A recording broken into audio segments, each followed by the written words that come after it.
the single-use plastic ban, that I wasn't doing that just as a minister or a member of cabinet or a parliamentarian. I was doing it as an environmental advocate, and this is something that I've grown up on from birth, really, because you grew up with your grandmother. We recycle everything, you reuse everything. You're not rich, you're gonna make ends meet, you're gonna protect your environment, you're gonna take care of the plants, the bush, every single thing. So it's in me. But it's not only that. I also am a retailer. I mean, a consumer. I go to the supermarket. I go to the restaurants. I purchase on the side of the road and recognize, and I drive. And you see the garbage. You know the challenges. You understand that. If you have family members who work in tourism, in the tourism industry, their livelihoods is deeply connected to a clean environment. If we don't clean the environment, they don't have a job. And everybody has to recognize that to get to this point, all of St. Kitts had to align. The retailers were ready, the wholesalers were ready, the supermarkets were ready, the cabinet, when we presented it, go ahead. And we're like, no, we're gonna just do a little bit more consultation. When we got into office in 2022, we could have passed the bill the next month because there was already 2 years of consultation. But because we have a good governance agenda, let's make sure let's shore up every part of this consultation process. We did it again for 2 more years, and here we are. People have been ready, as PS has mentioned. And to add, when we came back around to the stakeholders this time around, they literally were saying to us, we're ready, it's time, let's go. And so taking the bill to Parliament was not just a ministry endeavor. We had the community, we had St. Kitts behind us. They were ready. St. Kitts and Nevis, of course. St. Kitts and Nevis. Right. And so that's consultation, because of course you would imagine that the larger companies, let's say the supermarket retailers and persons who would be able to do large sales, selling and buying as well, so that while they may be on board, what about the vendors on the street? What about the man who is on the corner doing barbecue? So yesterday in the consultation, the baking bread industry, bread makers, they did raise a significant point to us, and that's not being part of the initial conversation. And we admitted that we focused primarily on the larger retailers who were the source of the major source of distribution of the plastic bags. The bakery, they do give you a plastic bag, but we're not banning the bread bags. We're banning the T-shirt bags. But it was an oversight. But they showed up to the conversation, and they outlined what their challenges would be and the direct impact it would have on their consumers. So every time we have another consultation, which brings me back to the point, spending 2 more years to talk a little bit more. Every time we have a conversation, you find another group that needs special attention or special focus or an adjusted approach, and that's what we're doing. And we recognize that let's say the obvious sellers, the persons who sell food produce on the side of the road who offer you a bag, that's going to become a problem. But they also have to make the shift. Would we be able to police every single type of vendor here in St. Kitts and Nevis? No, we will not. And that's where we need support, not just from the retailers and the wholesalers, but we need support from every single consumer to walk with your own bag. And we imagine that that might be the hardest part of the transition. And that's why we're working with this small business unit to ensure that their transition is manageable. They don't feel any squeeze that a larger retailer wouldn't. Right. Okay. Now let's go back to Parliament and the bill itself. Now, of course, it was passed in the National Assembly, as we mentioned, on Friday, and it was done so with bipartisan support. Can you speak to the importance of having persons from both sides of the aisle support this bill? Certainly. So, why wouldn't they? That's my that's my initial response. What would be the opposition? You want to protect the environment, right? We did not anticipate at any point in time that any parliamentarian would oppose the bill. What we expected, just like when we passed the SIP Community Beautification and Safety Bill, that if we missed something, the parliamentarian would tell us, let's consider this, which we did. Similarly, I think Minister Evelyn, who was the minister responsible for this plastic transition before I assumed this post, led this program, pointed out some language that we needed to adjust to ensure there wasn't any ambiguity.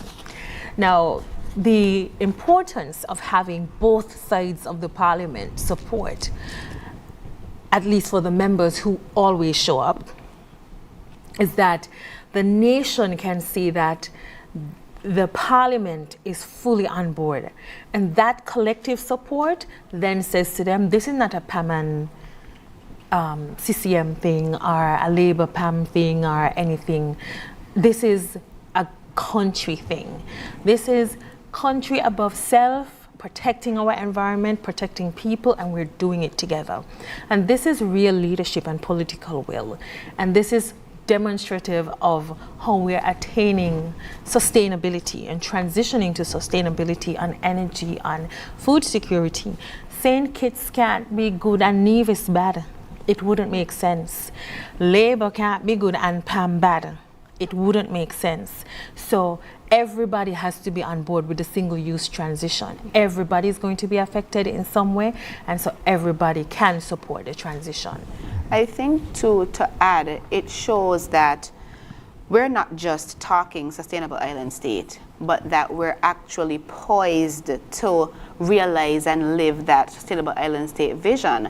And one of the things that inspired me most about this ministry was the extended hand across to Minister Maynard at the Ministry of Energy. And where you have in other countries the Ministry of Energy in a combative scenario with the Ministry of Environment, you have here in St. Kitts and Nevis harmony, where they're working together. And I think this has transcended to the whole of government, where the environment agenda is concerned, where we're all singing one voice and leading the people unanimously towards that vision that we keep talking about. So it was for me an example of walking the walk. Okay, so for persons who still may not be aware, we want to revisit the timeline of this ban and how it's going to be rolled out across St. Kitts and Nevis. Okay, so let me get that exact sheet. Yes, because we don't so want as to not make any error. Date. And But they have that. you do know the first ban is the 31st. Yeah. You can go ahead. Okay, so phase 1, importation is effective December 31st, and the distribution will be effective March 31st. That's coming up. So, and that would be of the t-shirt plastic bags. T-shirt Yeah. plastic bags. Right. Then phase 2 will be styrofoam containers and plastic straws. The importation will be April 30th, while the distribution July 31st. Phase 3, single-use plastic cups, plates, and utensils. The importation will be banned on August 31st, where the distribution will be banned on November 30th. So, and again, we took a phased approach, recognizing that it's new and it's behavioral change and that we are going to be affected. And so, as to not be overwhelming or burdensome, we chose to take this phased approach so that we can, as we're going along, measure, adjust, make changes if needed, while scaffolding the people. And it's interesting to point out, Minister, that of course, while it is new and encouraging behavioral change here in St. Kitts and Nevis, our sisters and brothers across the OACS, many of them, and even CARICOM, have already made that shift. Yes, indeed, Aaron, they did. I think I was at a regional waste management meeting, stepped into the room, and the conversation was about managing waste and biodegradable waste, compostable waste. Nobody was talking about plastics. And I turned to someone and said, why isn't anyone talking about plastic? They was like, we've all banned single-use plastics except you.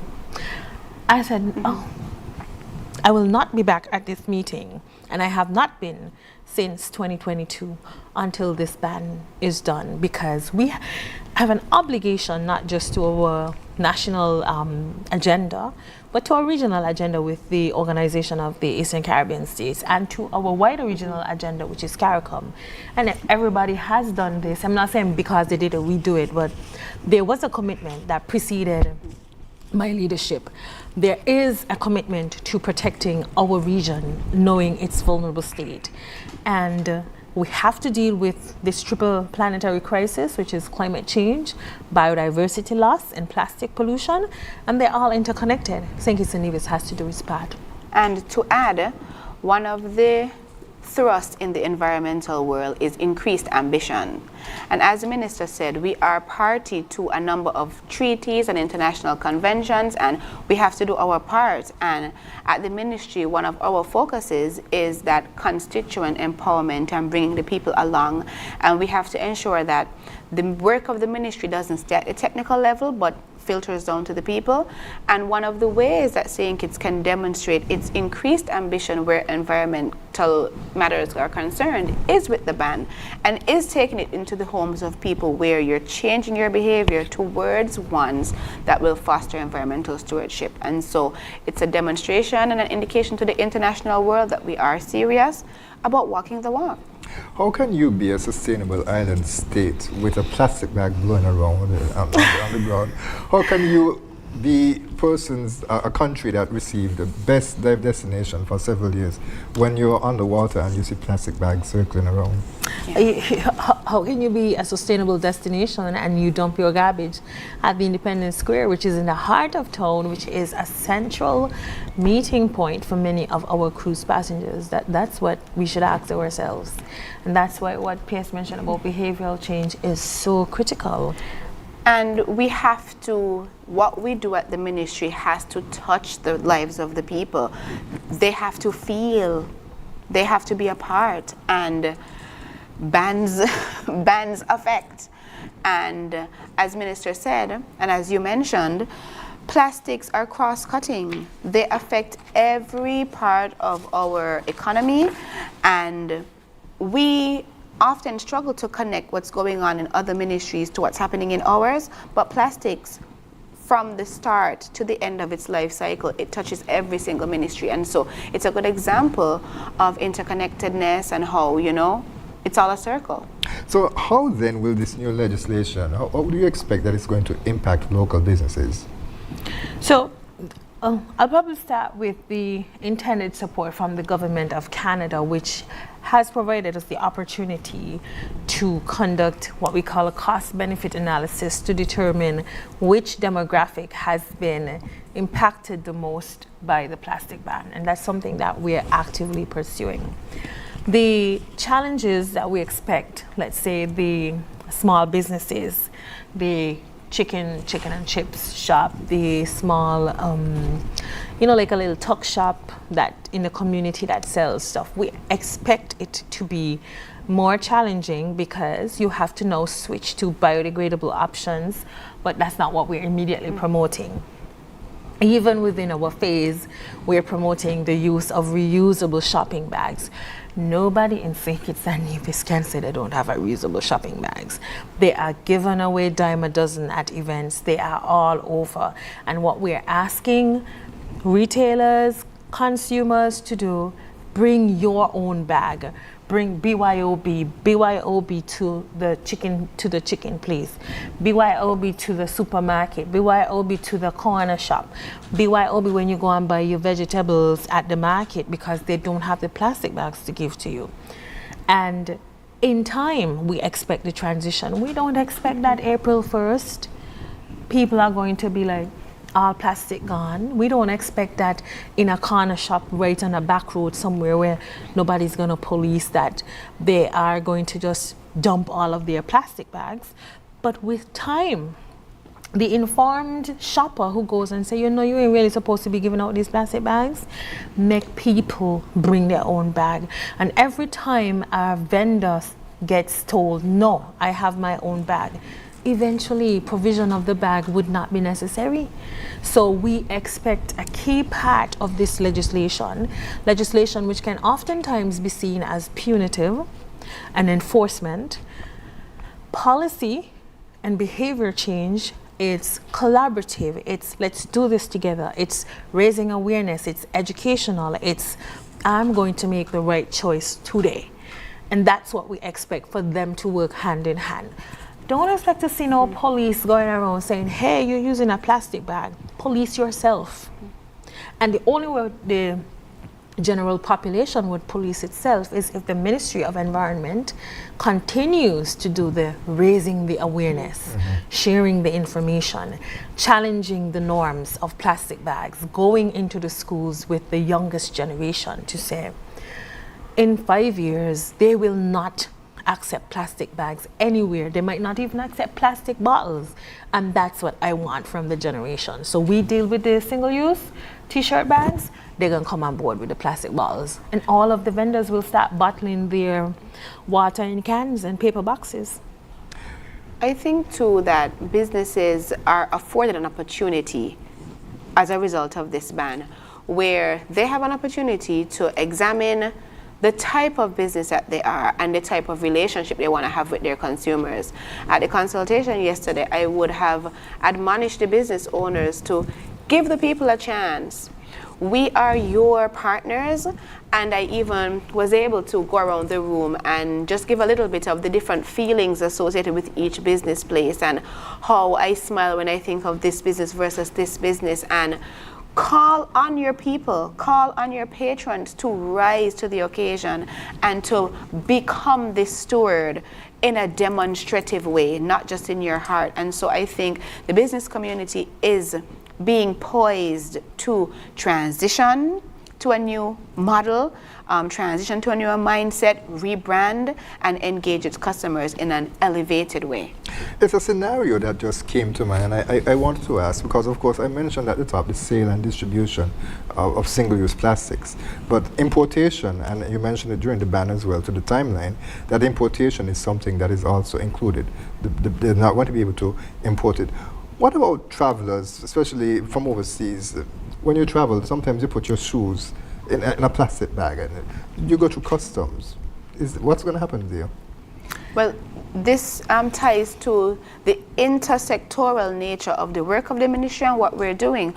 Stakeholders are on board, and you would be surprised. Travelers use less plastics than us.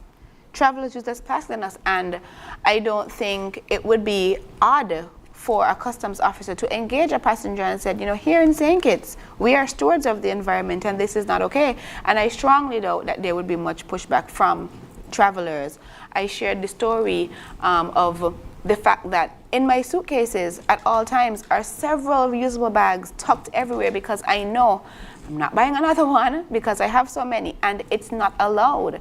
And so again, I would flip the question to the fact that we are behind. We are behind, and it's an opportunity for us to elevate. And I actually challenge the customs officers when they're doing their searches to see if they find plastic bags and to be inspired by the fact that, you know, we're catching on to an international trend. That's a good thing for us. Okay.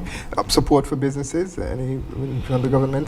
Yes, of course. And we started by recognizing, I think somewhere in the papers, we have the difference in the cost of the plastic bag. Well, when we do the consultation, we always share with the participants that we understand that the biodegradable options, the paper options, the cotton, the jute, the hemp, they're pricier than the plastic option.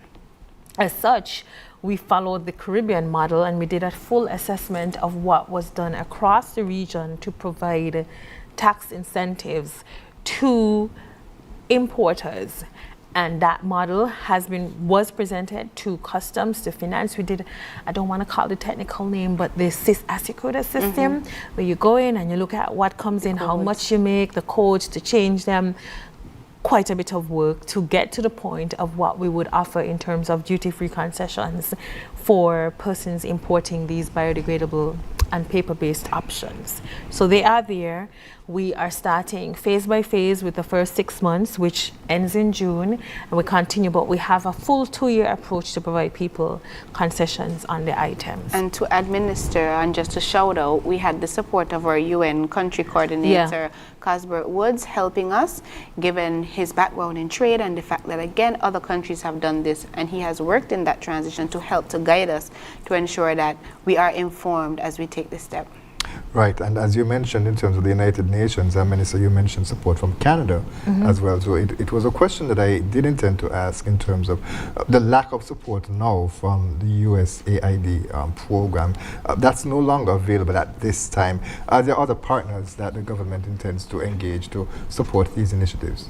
Well, the USA didn't support any of our programs at the Ministry of Environment, thankfully. So we are not impacted, but we are feeling the burden of and sharing collectively the burden of other programs which are affected by the US's new position as it relates to environment and climate options and even funding and development aid.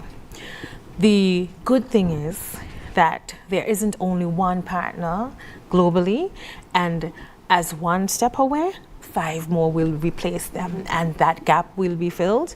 The INC, which is the International Treaty for Plastic Negotiations, will continue in August, and our technical team from the Bureau of Standards and the Department of Environment will continue on the negotiations, and the Government of Canada, Guilbeault, the Minister of Environment, the network that we have been a part of continues to function, minus the absence of a shift in geopolitics.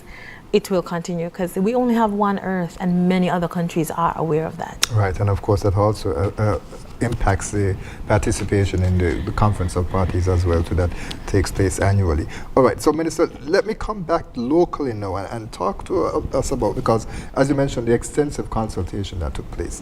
You mentioned that the bakeries were omitted as a bit of a oversight initially. Is there an opportunity for persons to, I wouldn't necessarily want to use the word appeal, but to register their concerns, to share alternative ways that can be done, so that maybe there can be an extension in a ban for a deadline or something like that? Is there a system for that? Long and short, no, there will be no extension. Yes, every consultation affords an opportunity for sharing what your challenges are. Out of the intervention from the Island Bakeries, I think it was, we are going to have a conversation crafted just for them and their relationship with Montserrat Plastics, who is the primary producer of plastic goods to many of the local shops and the bakeries. So we're going to talk to them and even more.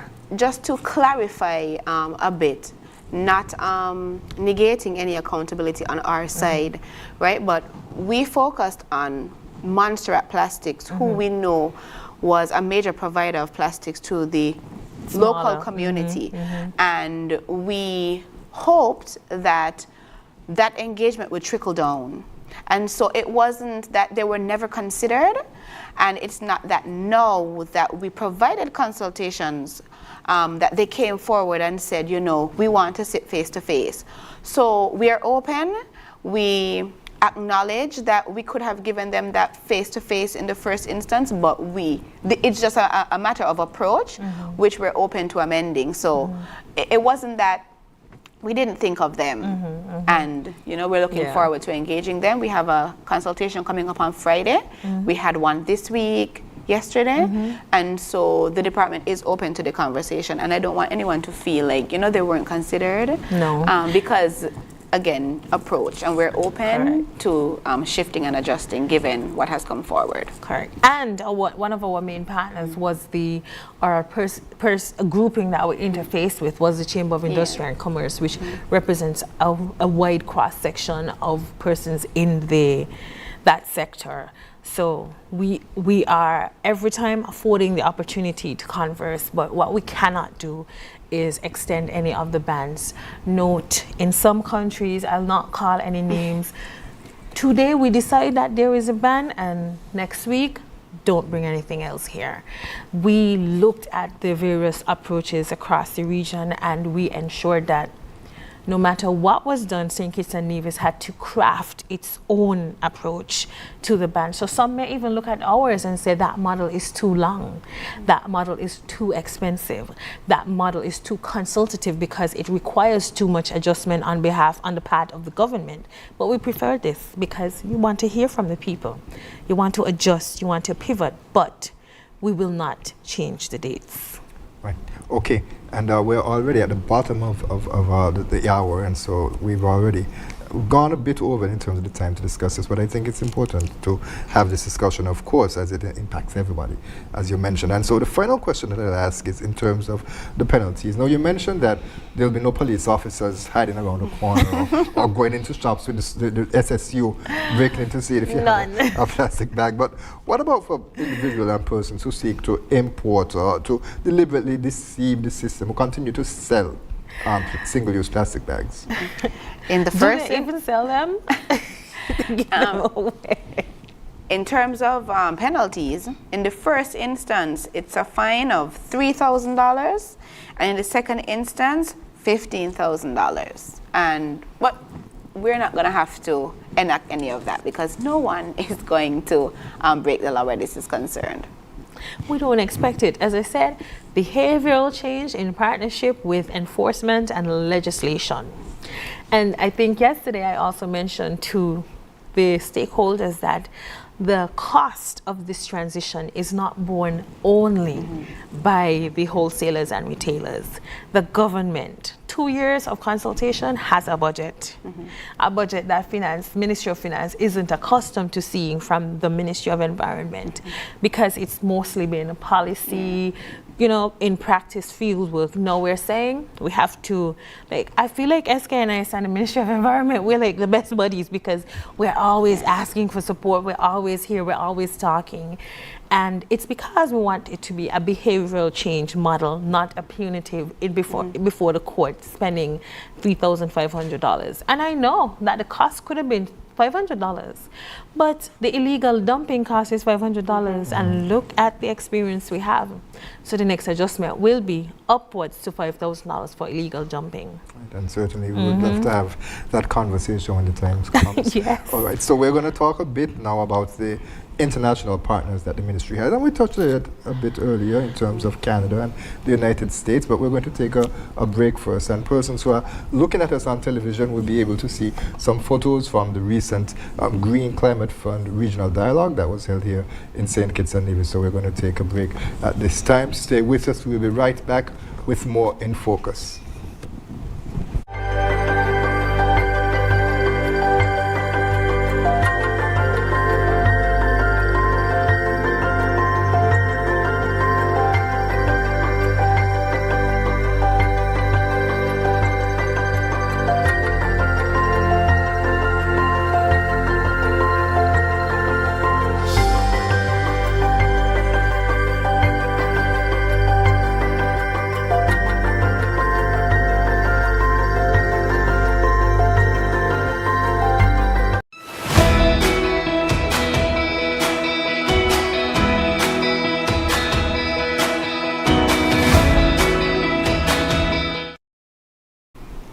Welcome back to In Focus. We continue our discussion with the Honorable Dr. Joyelle Clarke, the Minister responsible for the Environment and Climate Action, and her Permanent Secretary, Colincia Levine.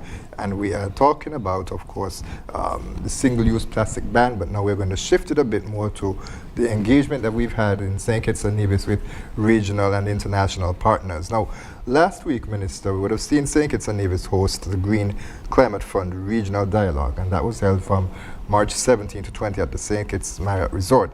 It was held under the theme, Towards the Resilient Caribbean, Advancing Regional Solutions for Climate Action, Sustainable Growth and Inclusive Development.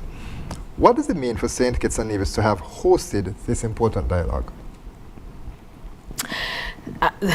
That's such an important question. We have become a buzz point, not just for tourism, but for conversations on sustainability, climate resilience, and that's because of our demonstration of our ambition and our intentions to transition. It's because we have the head of state, the Prime Minister, who immediately decided that sustainability was going to be our international cry. That when we showed up at COP28 in Dubai, on an international stage with the former vice president, with the head of international fund, with the head of the the UNFCCC, said St. Kitts and Nevis is not looking for handouts, but we're looking for partnership. And people took the Prime Minister seriously, and naturally it meant that the ministry had some work to do. And since then, and even before, we have been working to ensure that St. Kitts meant what it said when we want to transition to a sustainable island state. We want to be climate resilient, we want to raise our ambition, we want to adjust everything that we need to adjust to ensure that the world takes us seriously. And this is the result. The Green Climate Fund is not going to pack up and come to St. Kitts and Nevis on a whim. It's what are they doing? How are they performing with their readiness, access their grants? How are they adjusting their legislation? How are they looking at policies to incorporate people and livelihoods and protect the environment? And all of that led to we are coming to St. Kitts and Nevis to have a conversation. How is their ambition on energy transition and geothermal? And you know where we are with that. And they came. So it's a key win for conference tourism, for tourism in and of itself, because if you come to St. Kitts for a 4-day meeting, you are going to a bar. I left one of the meetings and someone said to me, Dr. Clarke, what should I do with my evening? I said, have you been to the Strip? Yes. Have you been to the beach? Yes. Have you been to Carambola? Yes. Have you been to Reggae Beach? No. Go to Reggae Beach. And tomorrow go down to Brimstone Hill. This is a scientist who has spent his 8 hours in the conference and then is going to spend 4 hours patronizing our local spots. So it was a lot. And then they got to see key projects, in particular the geothermal project on Nevis, jointly with Premier Brantley and Minister Maynard, the head of the Green Climate Fund, the international head. Impressed by not only our commitment, but the political will and the efforts of NEVLEC, SKLEC, and regional partners. It was a big win. I'm going to answer slightly different and say that they came because of our minister. I'm going to say that. When the minister travels, it's something to see. She's on every panel, she's in every dialogue, she's at every pavilion, and it's paying off. The international community is responding, and because she walks the walk, they want to come and see firsthand what's going on. We have a summit coming up, Global Sustainable Island Summit, and again, because of the minister being out there on the tarmac doing her part, they want to come and see what is this about. Sometimes when we go to places, I'm not going to say they don't know where St. Kitts is, but who is this young lady on all of these panels? What's going on there? And so they're coming to see, and that's why, to tie it to the ban, we have to put these measures in place so that we are a sustainable island state and not just saying it and talking about it. And as we shift our behaviors, conferences and engaging international partners in this way will become part and parcel. And I look forward to the day when we can hold a big UN climate conference. We may not have the space, but that's a hope, and it's about that accelerated ambition.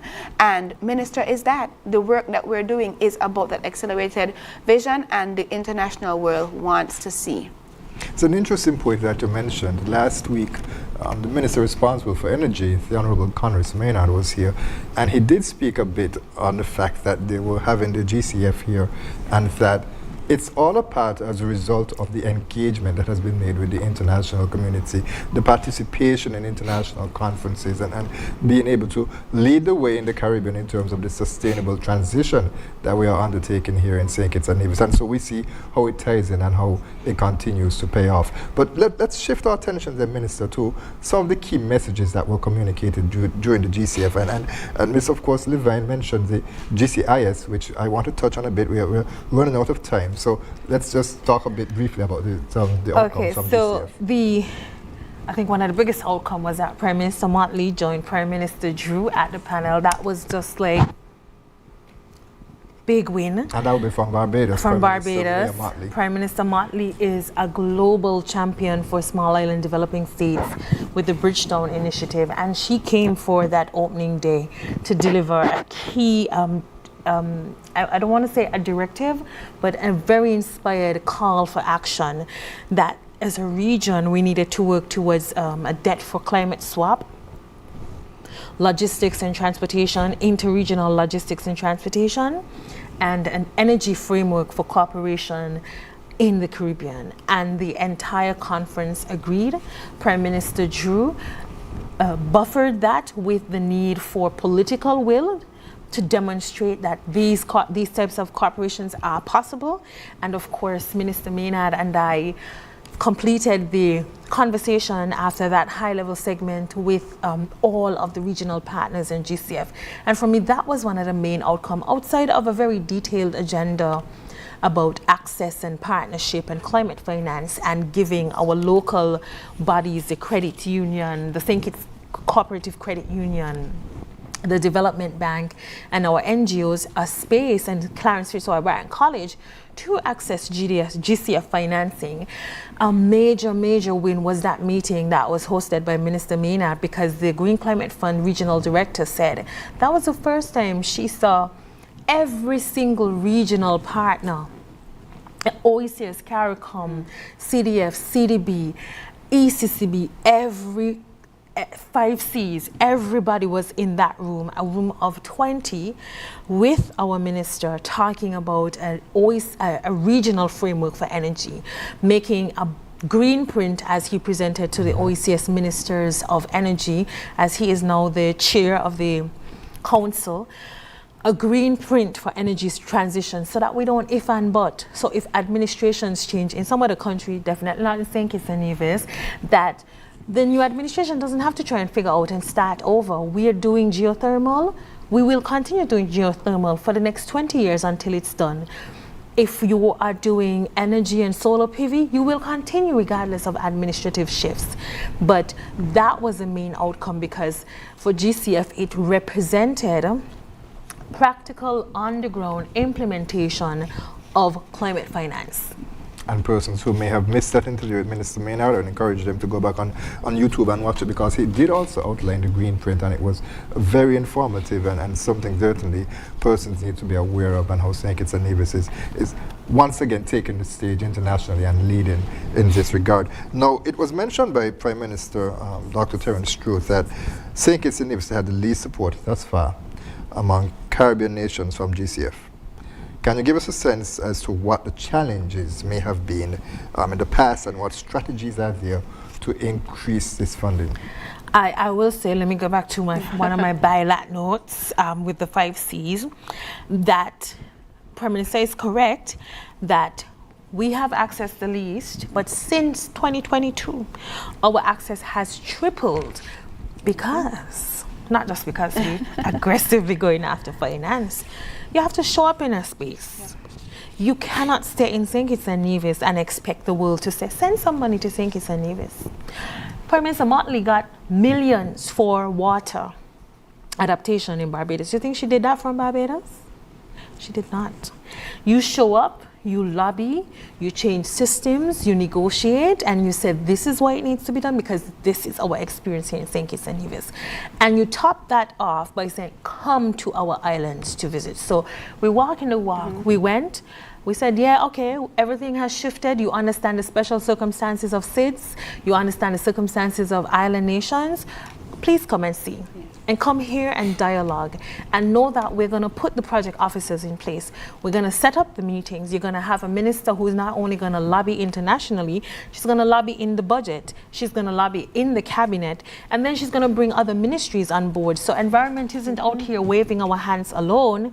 We're here with energy and water and tourism and sustainable development and legal and foreign affairs, because coordination of the approach to ensure Prime Minister's vision of sustainability, the Cabinet's vision of sustainability, your vision as media and journalism of sustainability, your son's vision of sustainability, my mother's vision of sustainability, my brother's vision of sustainability, some school child's vision of sustainability works.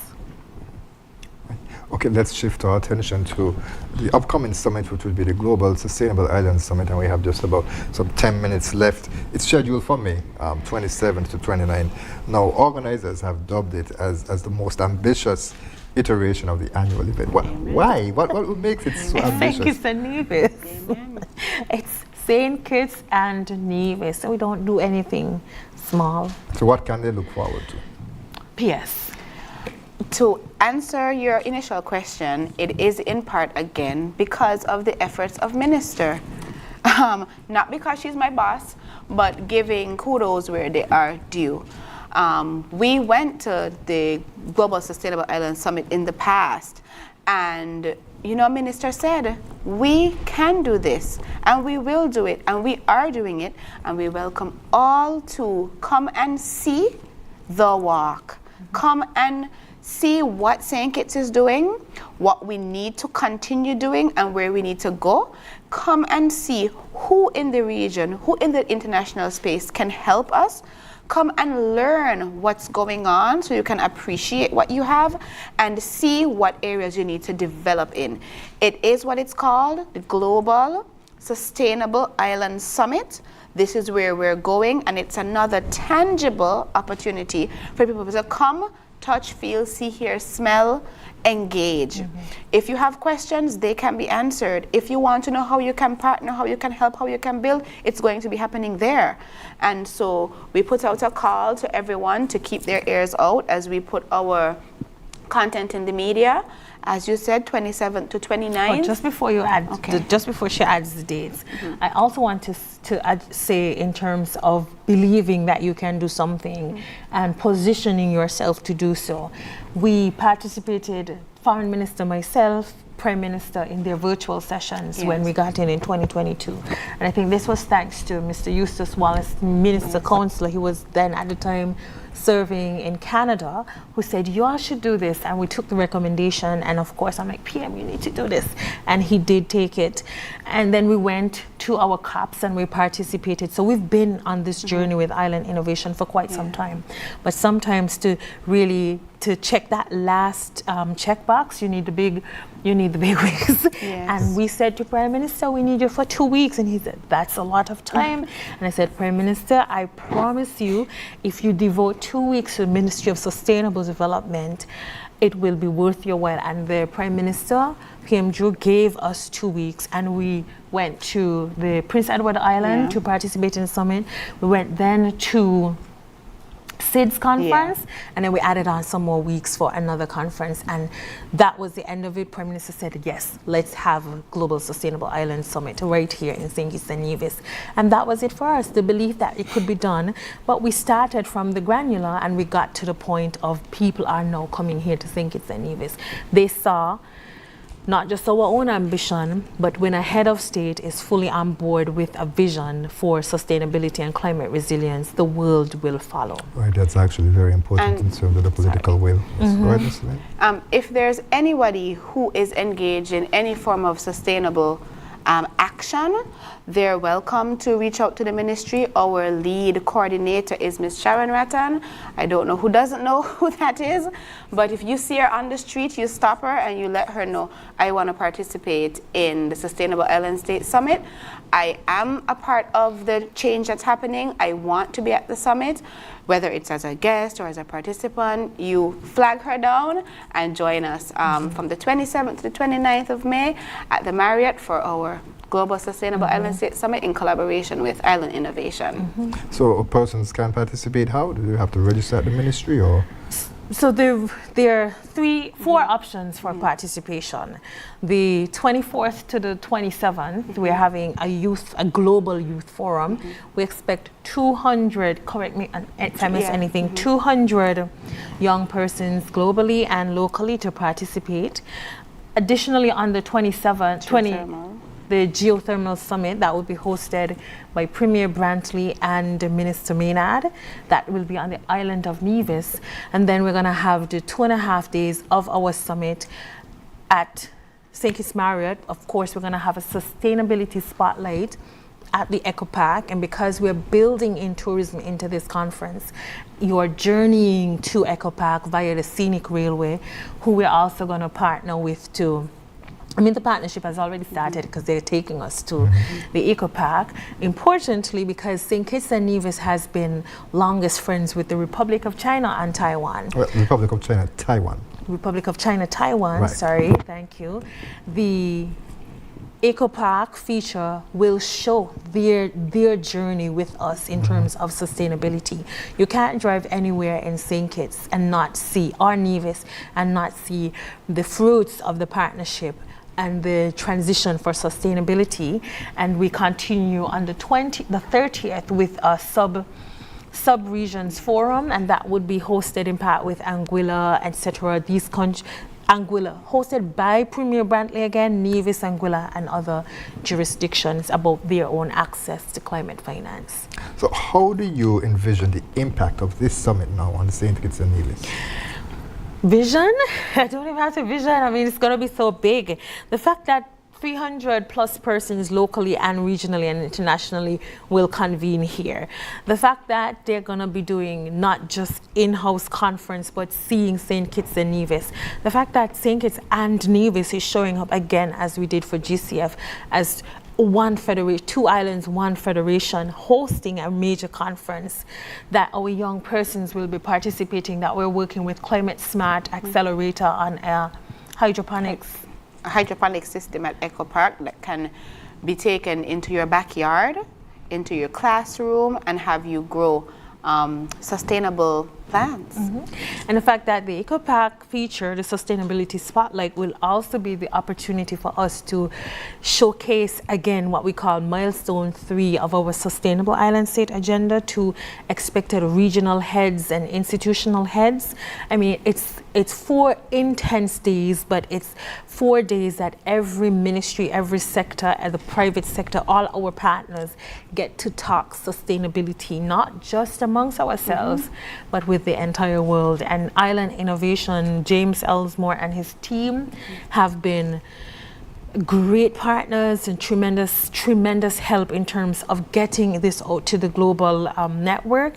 We're going to start our own local campaign in about a week. I know many persons have said to us that we haven't heard about it yet, but we were strategic. We needed to do GCF.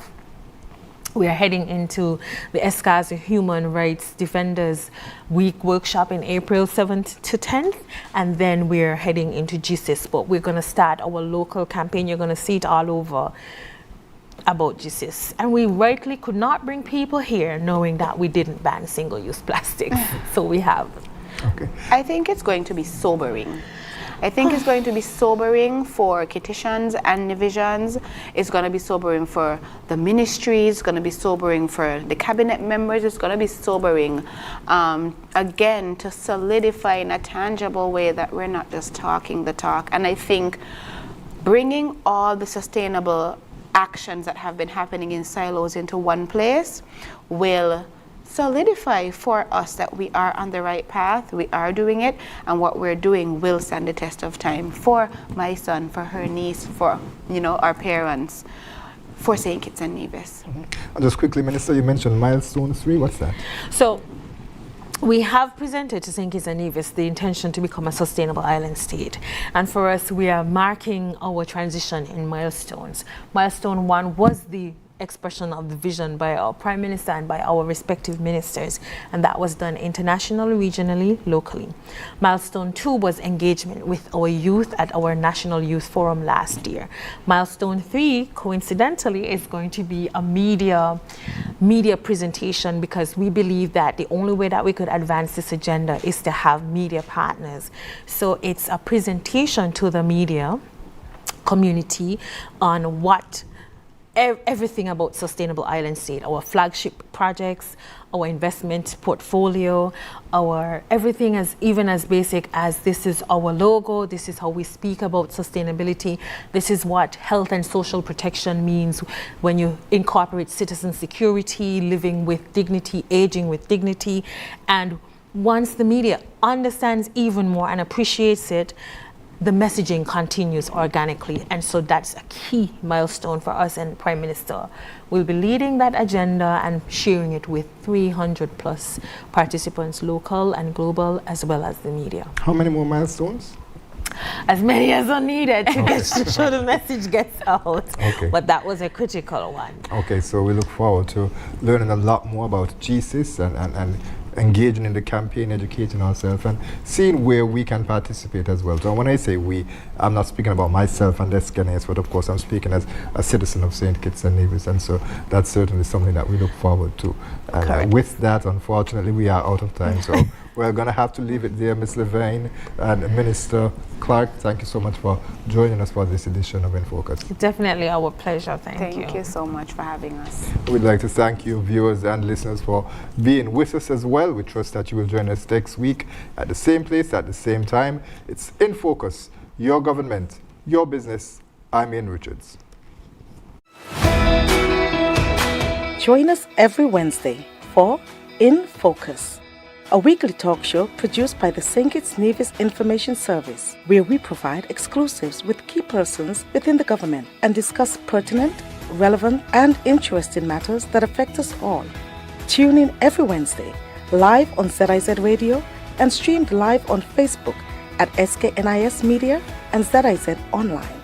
InFocus, your government, your business.